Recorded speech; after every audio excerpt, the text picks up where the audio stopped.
Good morning. On behalf of the First Unitarian Universalist Church of Columbus, I would like to welcome you to our Sunday service. I'm Amber Scott, your Director of Religious Exploration. On this beautiful day which we've been given, let's begin our time together by acknowledging the land which holds us. It has been inhabited for thousands of years. We know some of the names of those who preceded us: the Adena, the Hopewell, the Wyandotte, the Miami, the Seneca, and the Cayuga. In 1830, Native peoples were violently removed and pushed to lands west of the Mississippi River. And Indigenous people continue to live in Central Ohio today. It is difficult to imagine how to hold this legacy with integrity, but here we are trying. Held by this beautiful land and holding these difficult truths, may we be grateful, thoughtful, and humble. I invite you to center yourselves as we listen to our prelude.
Good morning.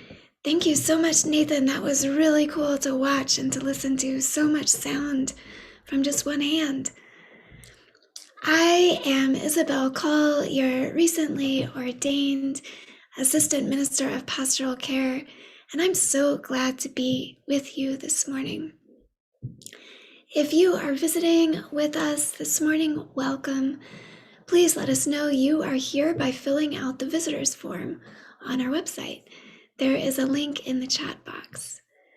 To subscribe to our email newsletter and announcements, you can fill out the connections form on our website or email Kelly to be added. One important announcement: mark your calendars for our congregation's annual meeting, which will be held after the service on June 6th. I'm looking forward to seeing all our members there.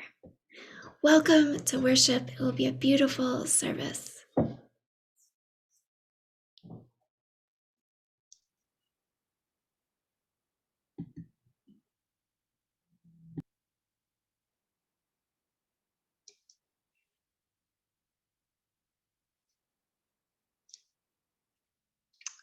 Good morning. I'm Alison Wohler, a member of this congregation and a retired Unitarian Universalist minister. If you have your chalice or a candle, I invite you to get it now so we can light our chalices together. I will be lighting my chalice here at home. Alison, will you turn on your video? It says the host has stopped my video. I need it started again.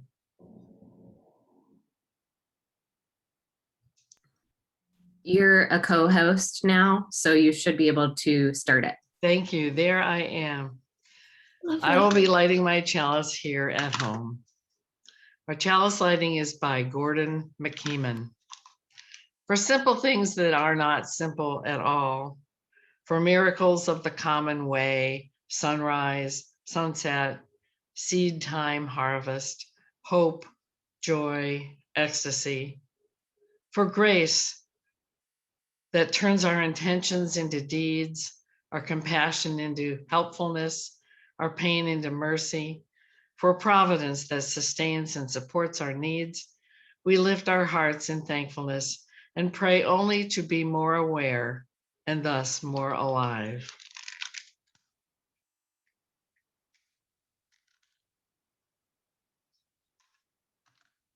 Our chalice is lit. Please join me in singing our opening song, number 42, Morning So Fair to See.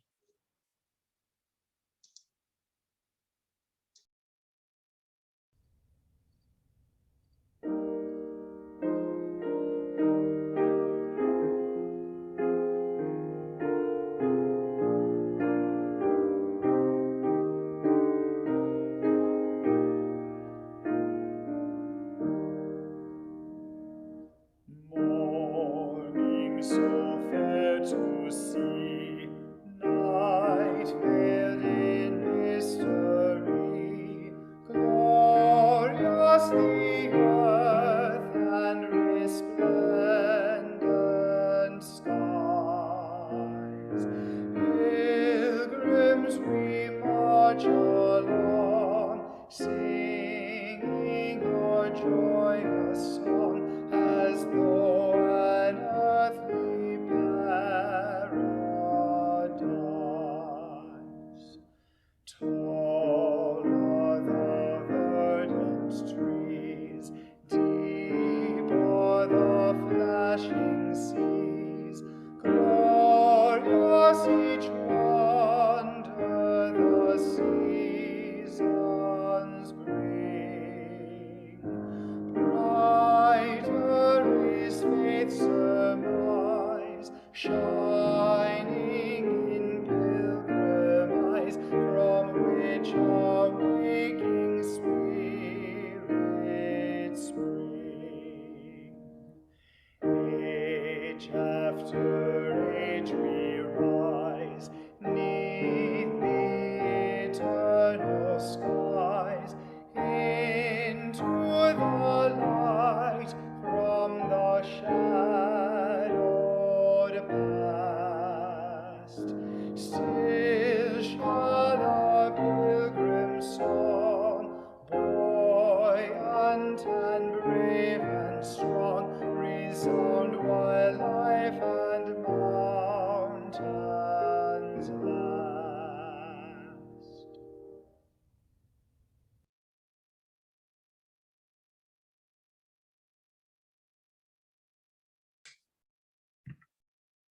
Good morning. Once again, I'm Amber Scott, and I serve as your DRE. I am so glad to be here with you this morning. Our Sunday school class for 3 to 7 years and our youth group both meet online later today. Please email me for more information. While I'm sure we are all ready for summer to be here, I wanted to let you know about a few opportunities for families we have coming up. Caregivers of preschool through elementary age children are invited to a parent conversation at 7 p.m. Monday, May 24th, to talk about how the past year has affected our families and to share ideas for summer and fall programming. Please email me if you would like to know more. We will be recognizing our church's graduating seniors in a bridging ceremony as part of the Sunday service June 6th. Email me your graduates' information as soon as possible. Thank you for your help recognizing these big life transitions for our young people. Today's story is called, Why is Nida Upside Down?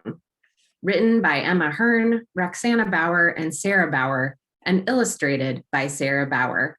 Published on Storyweaver.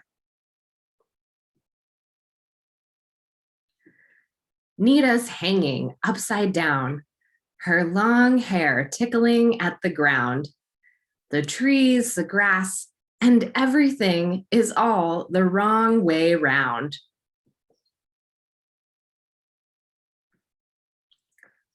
Her feet, they poke into the sky. Little Navi is walking by. He says, I've seen you here before. You're upside down again, but what for? Her feet swim lightly in the air. She tries to hide behind her hair. It's hard to talk, she says to him. I'm not the same. I don't fit in. Navi takes her by the hand. He wants to help her understand. They climb to Navi's lookout spot. From up here, they can see quite a lot. They perch and have a quiet stare at the children playing here and there. Those kids are not the same at all. Abe is round. Chai is freckled. Lala is extra tall. Bam Bam is wild and must run free, while Lulu prefers to read quietly. Look at Freya's long, long hair. And Tim wears glasses everywhere. And me, I am just skin and bone. And you are you. You're not alone. Every human's sort of strange, you see, but that makes you the same, just like me. The world is really one big game. To play, we can't all be the same. Now Nida feels the right way round, thanks to the new friend she found. Upside down alone was not as fun. Now she plays with everyone. I hope you'll climb a tree and bring a friend. But for now, this story says, the end.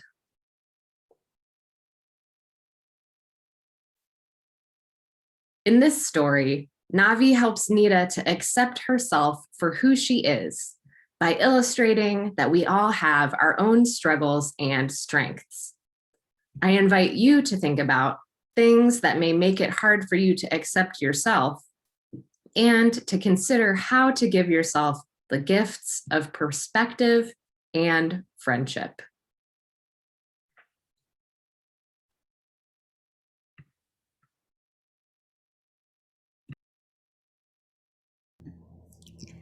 Thank you, Amber.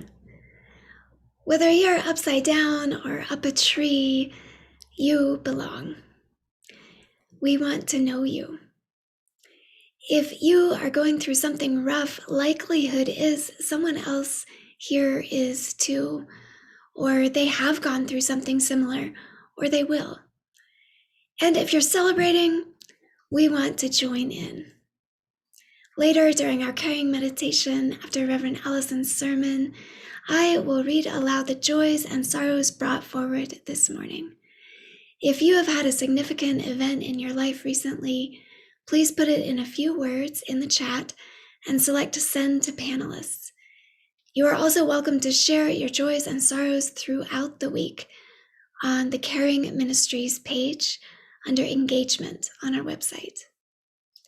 For a tactile way to share what's on your heart, please visit the Healing Heart, which we set up in front of the church building with the climbing tree. There are ribbons and instructions in a handy box nearby.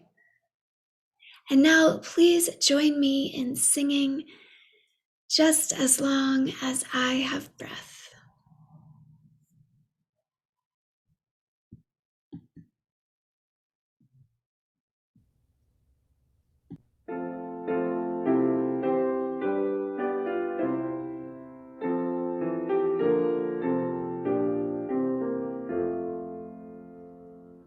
Just Just as long as I have breath, I must answer yes to life.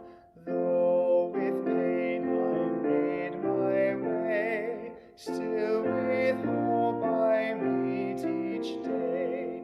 If they ask what I did well, tell them I said yes to life. Just as long as vision lasts, I must answer yes to truth. In my dream and in my dark, always that elusive spark. If they ask what I did well, tell them I said yes to truth. Just as long as my heart beats, I must answer yes to love. Disappointment pierced me through, still I kept on loving you. If they ask what I did best, tell them I said yes to love.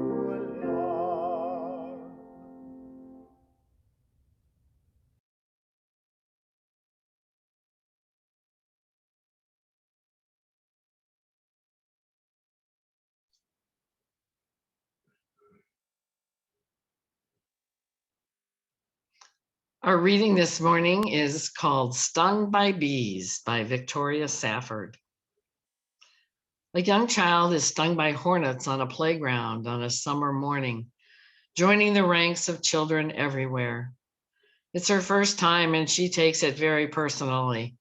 Weeks after the fact, out of nowhere, she asks, "Why was I stung by bees? Why was I stung by bees?"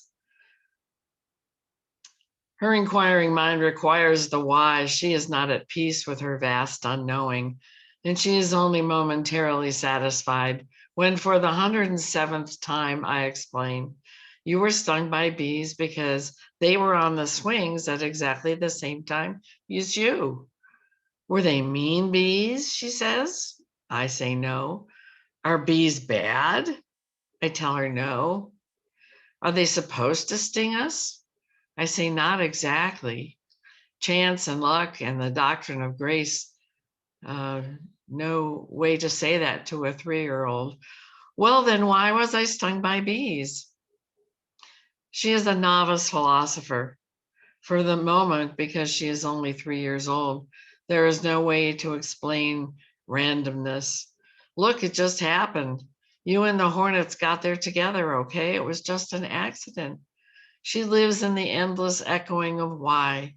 She relies, like many of us, on the illusion of cause and effect in this life to make sense of it, to get her bearings. There is no real way yet, just yet, to interest her deeply in mystery and in the far more serious echoing question, which is, so what will you do now? Will you always be scared of bees? Do you still love to look at insects? Would you like to learn more about bees and wasps and hornets, or maybe steer clear for a while, move on to ants and beetles, a safer entomology? Shall we put up a sign to warn other children? She's trapped, as I so often am, in why it happened and how. But so much more worth wondering and pondering lies in what will happen next. Who made the world, the broken world, and why? Who made the suffering world and why?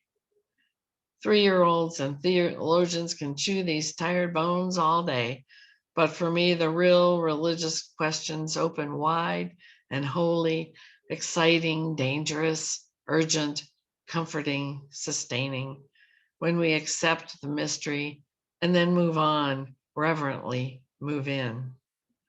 The world was made gorgeous, tender, broken, and dangerous. We know not why. How now shall we live in it, you and I and everyone? Please join me in number Song number 81, The Wordless Mountains Bravely Still.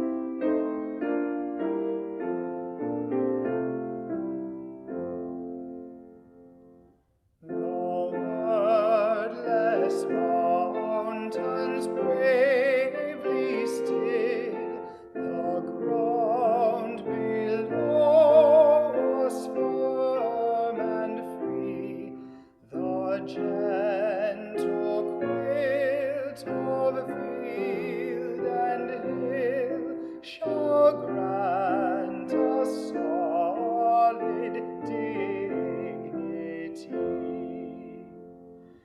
The slow and gracious ocean deep, and raindrops gathering one by one, feed well springs in our souls to keep for times when tears like rivers run.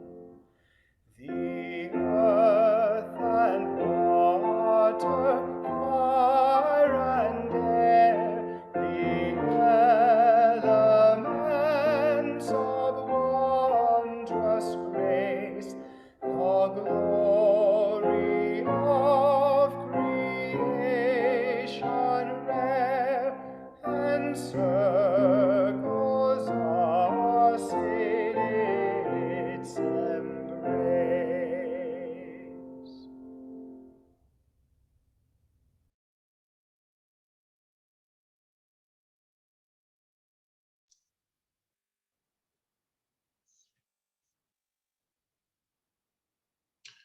When my daughter, who is now 44, was only about 3 years old, we visited her aunt's condo on the Gulf of Mexico. It was summer. When Liz was put to bed, it wasn't too long before we could hear her shouting, or was it screaming from her room. "There are ants on the wall," she cried through her fear. And indeed there were tiny, tiny ants crawling in a line down from the window to the floor, but not coming into the bed. There was in reality nothing we could do about those ants at 10 o'clock at night. She was going to have to figure out a way to ignore the bugs on the wall and get some sleep. And so began something we have repeated in our family over and over in a multitude of circumstances. You're going to have to live with it. Shortened now to just live with it. It was an early lesson in radical acceptance of a sort. How many things in your own life have fallen in a similar category? What has happened to you in your life, or equally, what do you experience on a daily basis that is something you've learned to deal with? What have you learned to live with? And I want to emphasize the word live in that sentence. What have you learned to accept as part of your life, and yet you continue to really live in all its depths and glories? I'll give you a few more examples from my own family in the hopes that you are reminded of your own lives or those of others you know. And by the way, Liz did give me permission to tell that story about the ants. The other stories involve people who are no longer alive, or me. My brother Tom suffered from multiple sclerosis badly. For many years before he eventually died, he was a total paraplegic, having to be fed and everything else. But he had friends that were devoted to him because he was still devoted to them, including his roommates. He was a favorite among the staff as well at his long-term care facility. His mind was still active and caring, and he used it not in a preachy way, but in a very smart and funny ways that made everyone else's life around him better. He had our mother's incredible memory. I have my dad's not so good. Tom could quote lines, really, just about every line from the many plays and musicals he'd acted in over his life. Tom told me once that even though to our minds he was missing out on so much, he paid attention to the things he could still look forward to and made the most of those things, like sports on TV, like having a good conversation, like enjoying his meals, like being read to, serious literature, movies, laughing, long conversations on the phone with friends all over the country. He was always helping friends through their own problems. There was a lot he couldn't do, but there was still a lot he could do. I call that radical acceptance. My mother fell ill in the fall of 2019, not COVID. After several hospital stays and rehabilitation attempts, it became apparent that she was going to die. I was not a part of the conversation she may have had with anyone else.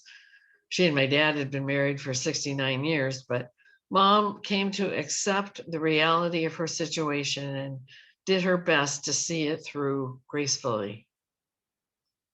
I call that radical acceptance. Another Victoria Safford reflection, this one is called Incarnation, had a description of a woman dying. It's not exactly the same as my mom's reaction to dying. Everyone is different, but many of us have spent time with someone in their last days.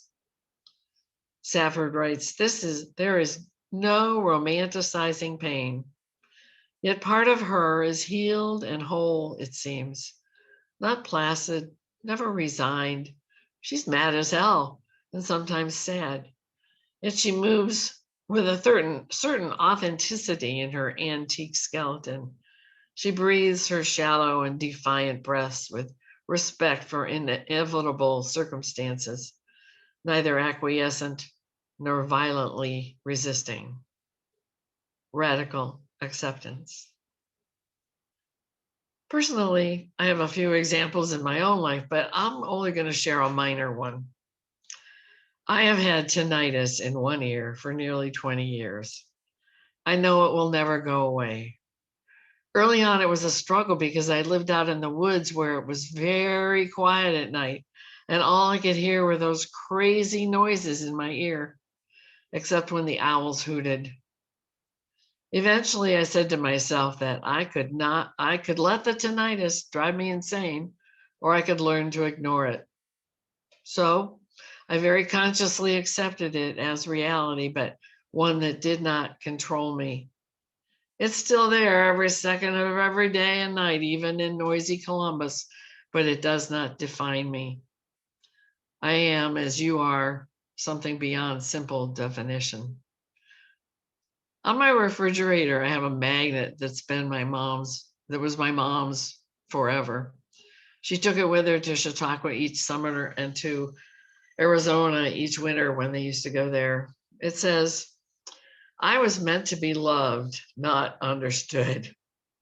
Mom was a complex person also. With the acceptance of what moments or circumstances of our lives would we become free to move on? Should that one hurtful thing we said to a friend 40 years ago that we regret terribly, or that hurtful thing that was said to us, define our whole lives? Should we allow our chronic illnesses to define every moment of every day? Should the terrible thing that happened to me leave me with such a sense of victimhood, why did this happen to me, that I can never climb out of the pit of self-pity? Life is not fair. Tornadoes happen, but they're not targeting the sinful. Car accidents take lives, but not specifically anyone. Bees sting, but only if we accidentally find ourselves sharing too little space with them. Should the fact that I was born with a nose or a leg or hair color or anything else that causes me to be so self-depreciating really have this much power? In her book titled Radical Acceptance, Tara Brach writes that while all humans feel ashamed of weakness and afraid of rejection, our Western culture is a breeding ground for shame and self-hatred. We are under pressure to compete with each other, to get ahead, to stand out as intelligent, attractive, capable, powerful, wealthy. Someone is always keeping score. Brock cites Mother Teresa's insight that the biggest disease today is not leprosy or tuberculosis, but rather the feeling of not belonging. When we can bring ourselves, at least on most days, to accept that we are part of the beautiful diversity of human beings, more alike than different, the isolation can end. We are worthy, capable of being loved. Sometimes I think the hardest part of our first Unitarian Universalist principle, affirming the inherent worth and dignity of everyone, is applying it to ourselves. I don't think we have yet processed the trauma caused by these years of in COVID-19 pandemic mode.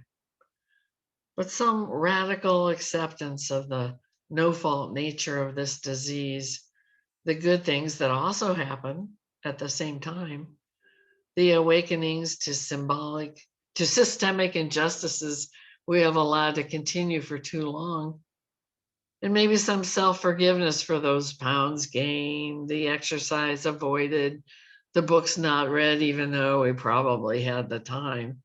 These things will almost certainly be necessary to move on.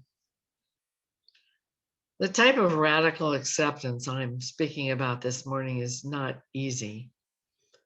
Combine a little self-acceptance, a little comfort with the randomness of the universe, a little recognition of the incredible interdependence in which we are immersed, and the balance of the good with the bad that is always there.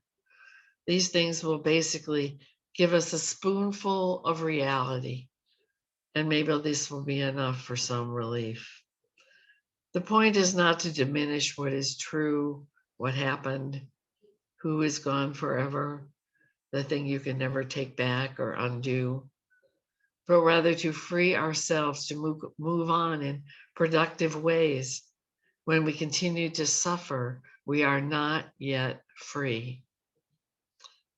Tara Brach concludes, radical acceptance reverses our habit of living at war with experiences that are unfamiliar, frightening, or intense.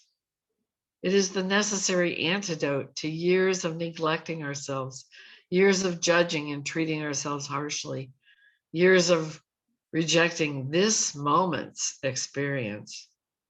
Radical acceptance is the willingness to experience ourselves and our life as it is. A moment of radical acceptance is a moment of genuine freedom. I'm not a big one for praying, but a line from one of Unitarian minister A. Powell Davies' beautiful prayers remains with me always. We commune too much, O God, with that which defeats us. May it not be so.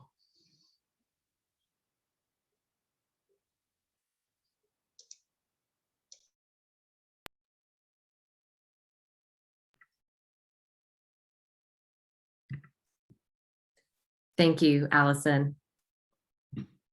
Our church is a community of love, caring, and generosity. Together, we work for a more just world.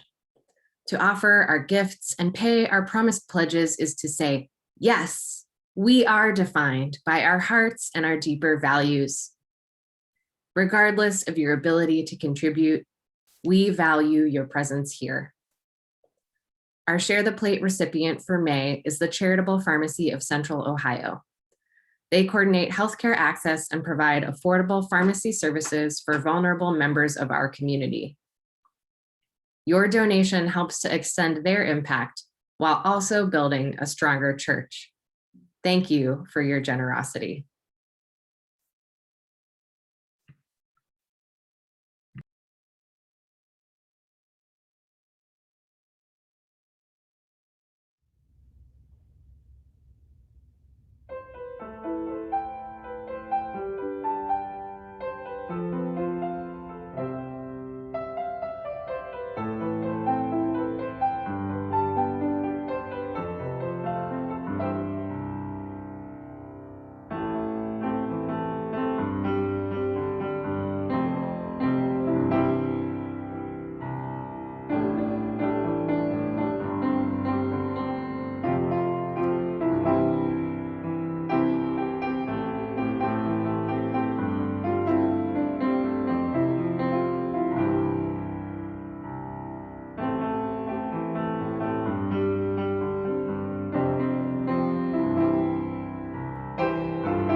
Thank you, Nathan.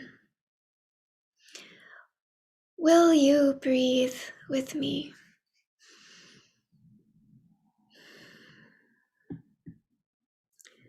We are learning to live with a lot.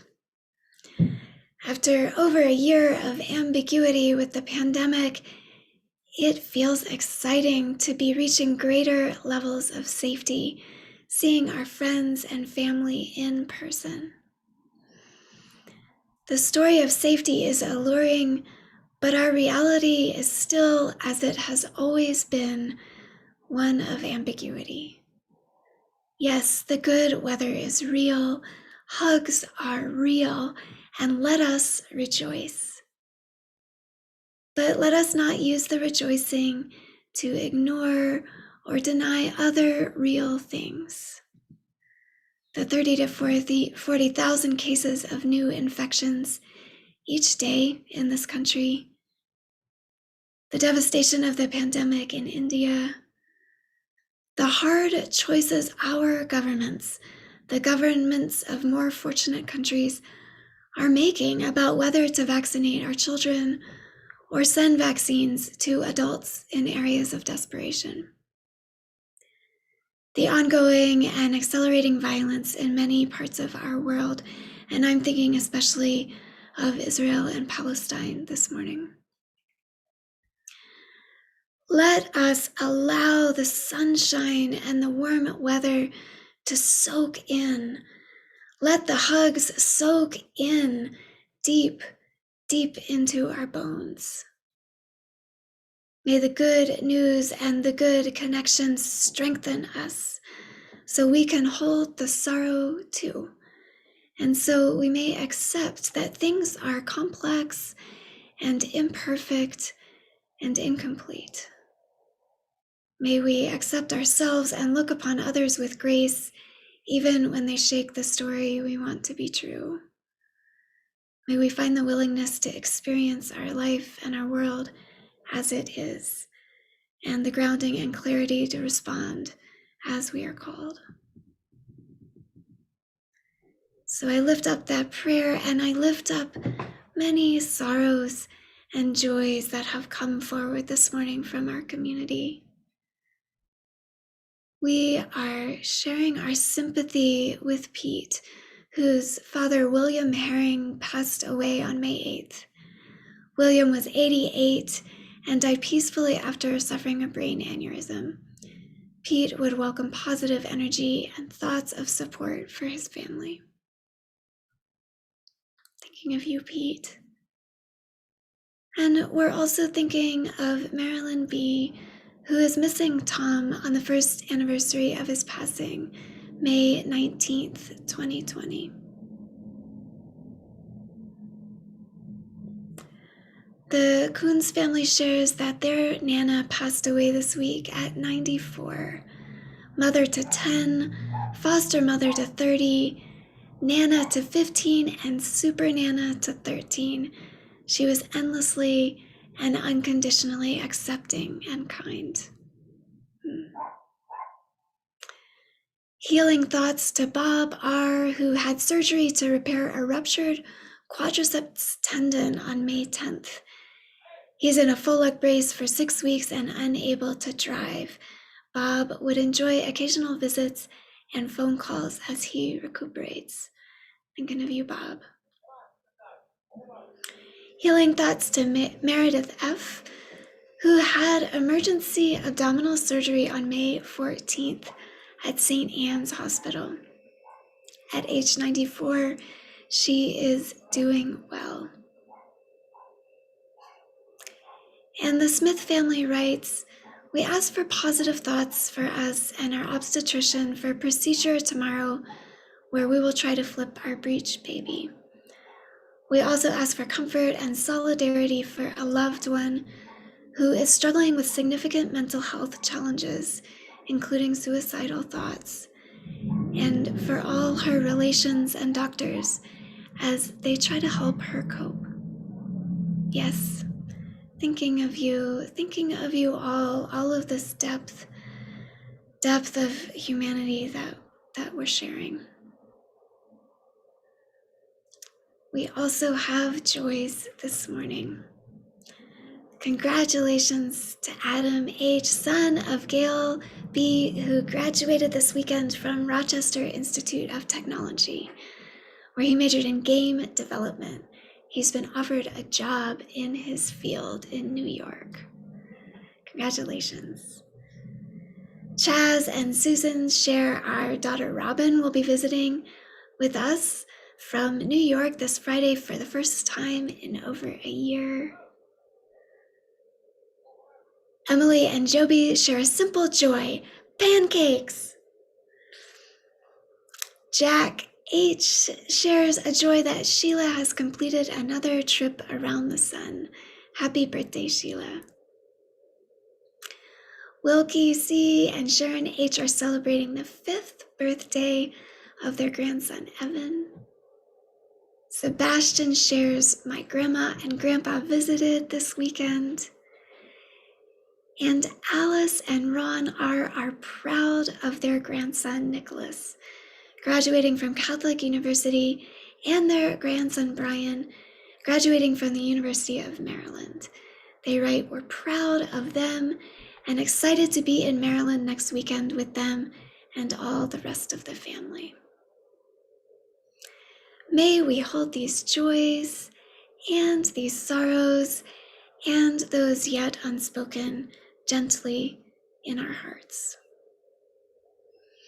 As I ring our temple bell, I invite you into a brief time of silence. Use this time to reflect, imagine, pray, or simply be. The bell will sound a second time as we continue our service.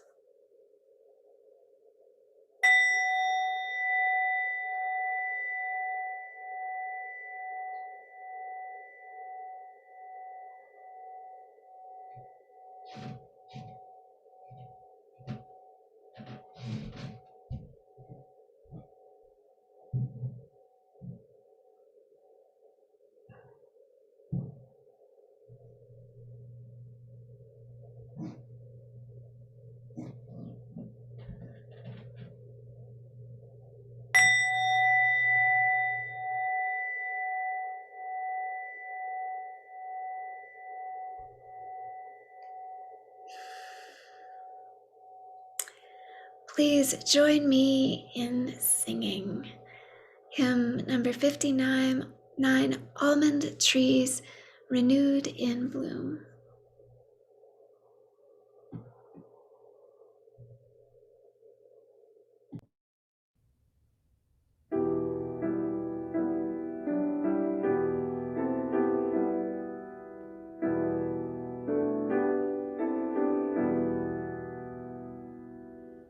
Almond trees renewed in bloom, do they not proclaim life returning year by year, love that will remain? Almond blossom, sign of life in the face of pain, raises hope in people's hearts. Spring has come again, war destroys a thousandfold, hatred scars the earth. But the day when almonds bloom is a time of birth. Friends, give thanks for almond blooms swaying in the wind, token that the gift of life triumphs in the end.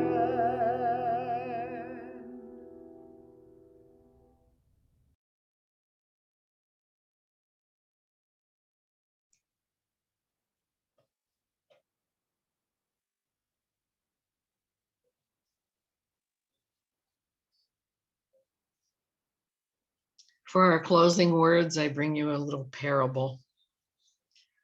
Two children found a bag containing 12 marbles. They argued over how to divide the marbles and finally went to see the mullah. When asked to settle their disagreement, the mullah asked whether the children wanted him to divide the marbles as a human would or as Allah would. The children replied, "We want it to be fair. Divide the marbles as Allah would." So the mullah counted out the marbles and gave 3 to one child and 9 to the other.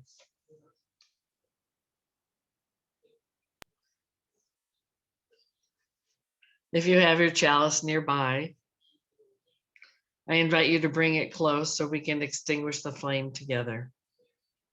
Imagine holding hands with one another as we say our closing words together. The words will appear on the screen.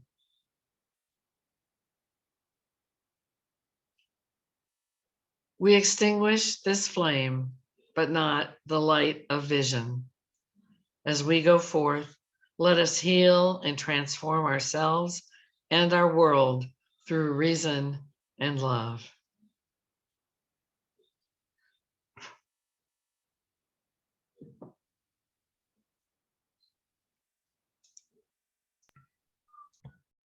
Our chalice is extinguished, which means it's time for announcements. Get excited. Once again, caregivers of preschool through elementary age children are invited to a parent conversation at 7 p.m. Monday, May 24th, to talk about how the past year has affected our families and to share ideas for summer and fall programming. We will be recognizing our church's graduating seniors in a bridging ceremony as part of the Sunday service June 6th. Please email me your graduates' information as soon as possible. Also, mark your calendars for our congregation's annual meeting, which will be held online after the service June 6th. A quorum of voting members is needed, though all are welcome to attend and engage in this important part of our governance. If you have not already, interested candidates should contact the nominating committee. You can find more information about these upcoming opportunities in the chat or by joining our email list. And everyone is invited to coffee hour after the service for fellowship and fun. The link will be posted in the chat and is also in this morning's worship email. See you there.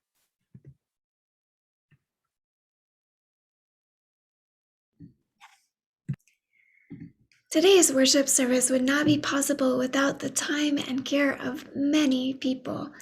Thank you all. Special thanks today to our member and my beloved colleague, Reverend Alison Wohler, who crafted such a beautiful service.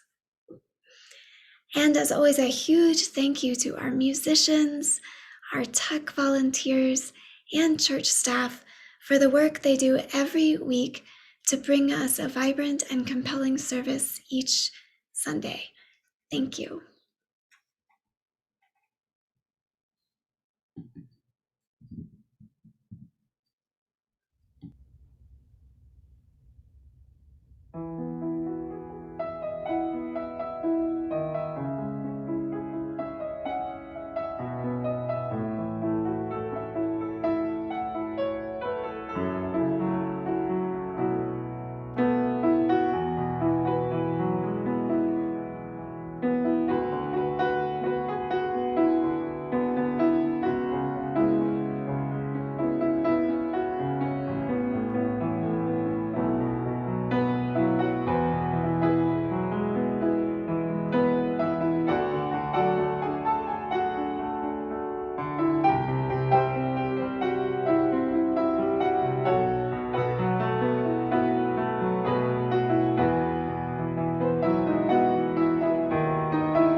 For those of you who plan to join the coffee hour, here's a possible discussion prompt for you.